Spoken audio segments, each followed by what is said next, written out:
Philippe Lavoie, alchimiste corps, cœur, esprit.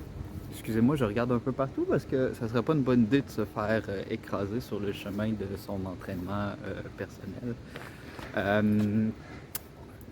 13e podcast aujourd'hui. Les podcasts de l'alchimiste sont produits spécifiquement pour explorer plus en profondeur sur certains sujets dans la pratique du Kung Fu, du Qigong, du Tai Chi, particulièrement dans les arts chinois de longévité et de protection personnelle. Mais c'est souvent des sujets qui s'adressent aux arts martiaux de façon plus globale. Et aujourd'hui, pour l'épisode 13, un de mes élèves m'a posé une question qu'on écoute maintenant. De mon chez moi, donc quelle est ta question? Alors ma question, c'est qu'au-delà d'avoir du temps de pratique, mais c'est comment structurer bien nos pratiques parce qu'on apprend de plus en plus de matière et de stock. Et je commence à avoir de la difficulté à bien structurer mes pratiques avec tout ce qu'on a à pratiquer et à travailler.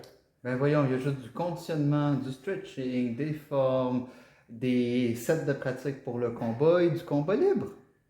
Je ne fais pas tant que ça. Non, je vais vous revenir avec une petite coupure de vidéo pour répondre à cette question, puis en espérant que ce partage pourra vous être utile à vous aussi dans votre vie quotidienne. Alors, comme Guillaume le dit si bien, quand on pratique, à un moment donné, on vient avoir un bon corpus de différents mouvements, de différents exercices, de différentes formes. Et là, la tête peut commencer à tourner. Ça devient difficile de se concentrer sur les bonnes affaires. Il y a comme trop de choses sur la table. Hein? Donc, dans ce podcast-là, je vais vous donner quelques astuces, des pistes de solutions pour organiser votre entraînement personnel. Parce que pour moi, l'entraînement personnel, ce que vous faites à l'extérieur de l'école, pour vous, okay, c'est là que vous devenez vraiment un pratiquant. Si vous faites juste vos pratiques dans les cours, même si vous avez 5 cours par semaine, si vous faites juste vos pratiques à l'école à laquelle vous allez, vous restez un étudiant. Vous n'êtes pas un pratiquant. Okay? Peu importe que ce soit pratiquant loisir, pratiquant dédié, vous n'êtes pas un pratiquant si vous ne vous entraînez pas par vous-même. Vous devez trouver des outils pour le faire. Vous devez organiser votre agenda pour le faire. Vous devez vous donner des périodes de pratique pour le faire. Parce que vous aimez ça et ça vous fait du bien. Donc, une fois que ça c'est fait, ben, vous avez commencé à vous entraîner par vous-même. Puis là, à un moment donné, vous en avez de la matière. Qu'est-ce que je fais? La première chose, c'est de vous concentrer sur le contenu de la session ou de la thématique du moment. La sagesse des arts martiaux chinois, c'est de faire de manière différente la même chose, pour pas qu'on se tanne.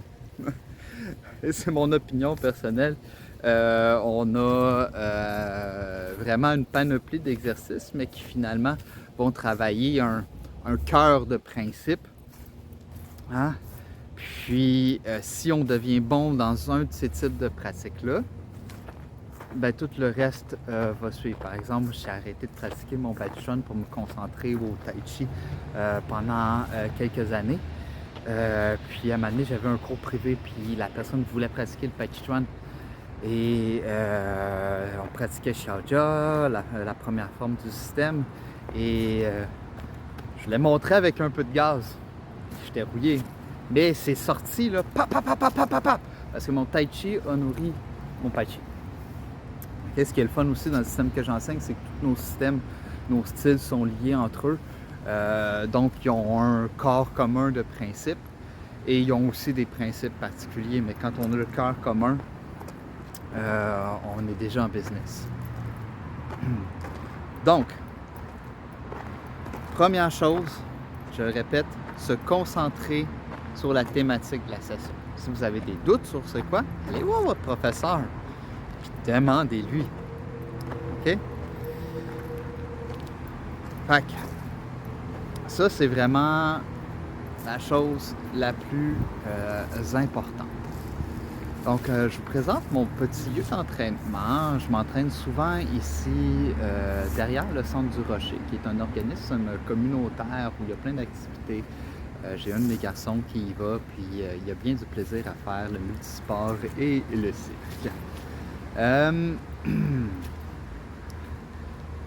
Ensuite, une fois que vous travaillez le cœur de la session, la thématique de la session, s'il vous reste du temps,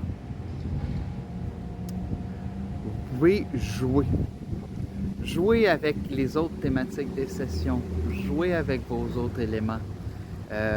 En tout temps, moi quand je me brosse les dents, je me tiens sur une patte à chaque fois. Quand je marche, je pratique subtilement mes mouvements de poignet. Donc, jouer avec tous les outils que vous avez. Donnez-vous un peu de temps pour pratiquer légèrement les autres choses, juste pour vous assurer que ça reste dans la tête, mais ne vous concentrez pas là-dessus. Là, ce qui peut arriver, c'est que même dans une session, pour une thématique de la session, j'ai trop de matière. Et pour mon entraînement personnel, je ne suis pas capable de tout rentrer. Encore là, communiquez avec votre professeur pour voir sur quoi vous devez mettre la priorité dans votre entraînement.